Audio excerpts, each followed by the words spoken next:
Я рад приветствовать всех на своем канале. Сегодня у нас 27 сентября 2022 года.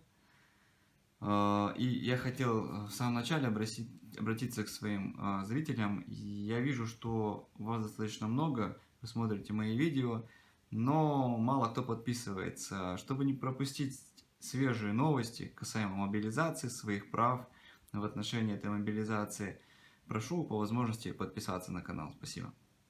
Итак, сегодня мы с вами поговорим об ответственности в условиях мобилизации. Чтобы как-то проще вам все донести, я постараюсь довольно-таки простым языком и максимально кратко все изложить. Вот смотрите, у нас есть административный кодекс, который предусматривает ответственность от 500 до 3000 рублей за неявку в военкомат по повестке. То есть, проще говоря, вам дали повестку, вы подпись поставили, в военкомат не пришли, нарвались на штраф. Есть также статья 328 Уголовного кодекса. Она предусматривает, что если вы неоднократно, по сути, не являетесь по повесткам, да, сначала вас штрафуют раза 2-3, а потом могут применить санкцию 328 статьи Уголовного кодекса за уклонение от службы. Так вот, эта статья Уголовного кодекса, если ее разобрать, применяется вот только в отношении тех призывников, кто не числится в запасе. То есть, проще говоря, эта статья рассчитана на срочников, то есть тем лицам, которые не достигли еще 27 лет. То есть, если вам нет 27 лет, и вы там уклоняетесь от призыва, то вы можете попасть под эту статью Уголовного кодекса, 328. Если вам исполнилось 27 лет, то вы автоматически зачисляетесь в запас. Неважно, служили вы, не служили, вы зачисляетесь в запас. Так вот, основные статьи, которые сегодня всех волнуют в рамках мобилизации, это статьи 337 Уголовного кодекса и 338. 337 у нас говорит о оставлении части или места службы, а 338 просто обозначена как дезертирство. Основное отличие в них в том, что в 337 вы оставили часть, но планируете в нее вернуться, при этом сделали это самовольно, да, ушли, но все-таки вернулись. А 338 дезертирство, вы ушли и все, и больше там, собственно, и не планируете появляться. Так вот, если мы обратимся к постановлению Пленума Верховного Суда Российской Федерации, то именно это постановление разъясняет нам, собственно, что это за статьи и в каких случаях они применяются, да? Вот посмотрим. Статья 337. Под оставлением части или места службы следует понимать убытие военнослужащего за пределы территории части, в которой он проходит военную службу. За территорией части, в которой он проходит военную службу. То есть, если вы вот сейчас пришли в военкомат по повестке, но, скажем, отказались подписывать повестку на отправку, либо подписали на отправку, но пропали, то эта статья 337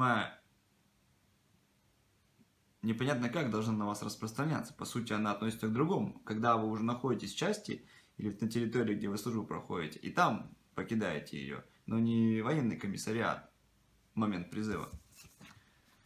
Есть вторая статья – дезертирство. И вот, если ее разбирать, согласно этому же постановлению Пленума Верховного Суда, здесь сказано, что под неявкой срок без уважительных причин на службу военнослужащих следует понимать неприбытие указанных лиц при увольнении из части, при назначении, переводе, командировке, отпуске или из лечебного учреждения. То есть и эта статья говорит нам о том, что она начинает действовать тогда, когда вы уже проходите службу в определенной части.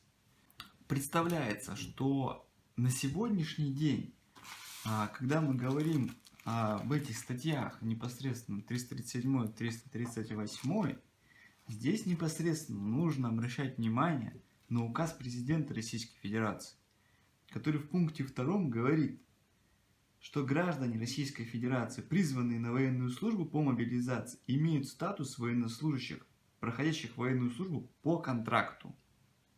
То есть в таком контексте получается, что те, кто сейчас призывается, с ними должны заключаться контракты. По идее, у этих граждан должны браться информация в виде трудовых книжек, реквизитов, на которые должны перечисляться денежные средства, да, которые они должны получать по контракту. Они должны знать сроки, которые прописаны в контракте, какую часть они будут направляться и все тому подобное. Представляется, что если человек на сегодняшний день подписывает контракт, то в отношении него можно применять, то есть он подписал контракт и пропал, то в отношении него можно применить 337 или 338 дезертирство в рамках Уголовного кодекса. Однако, если человек контракт не подписывает и, соответственно, как-то идет, отказывается от военной службы, либо пропадает, то можно ли в отношении него применить 337 и 338 остается вообще открытым. То есть фактически такие люди попадают в определенный буфер, где в отношении них нельзя применить и статьи, которые применяются к срочникам. И вроде эти статьи в правовом смысле на этих людей не должны распространяться.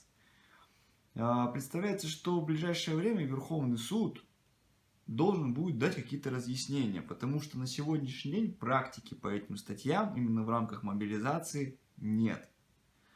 Соответственно, как их применять и в каких случаях их можно применять, пока непонятно. То есть еще прошло слишком мало времени, они никому не применялись, пока никто с жалобами никуда не обращался, в суды тоже не обращались. В общем, практика формируется. Но проблема, вот этот такой пробел определенный, который возник, он существует. То есть, по сути, эти статьи должны применяться к тем, кто все уже непосредственно либо в части находится, либо контракты подписал. Но при этом либо покинул часть, либо по контракту не вернулся, не пошел к месту службы. Вот. Что делать с остальными? Ну, вопрос вообще открытый. То есть, как будто так получается, как будто для них нет отдельной санкции. В общем, по этой части тоже будем смотреть, наблюдать, мы постоянно мониторим законодательство, все изменения, комментарии и все тому подобное.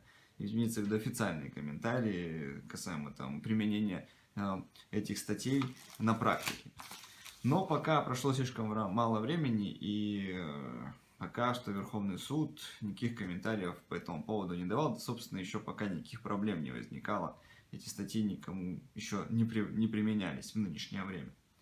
Вот. На сегодня это все. Следующее видео я расскажу о правах и обязанностях, как, собственно, тех, кого призывают, так и касаемо военкомата. Поэтому следим за ситуацией, смотрим, что как меняется, что добавляется в нормативную базу. И, соответственно, я буду донести до вас эту информацию. На сегодня это все. Всем пока.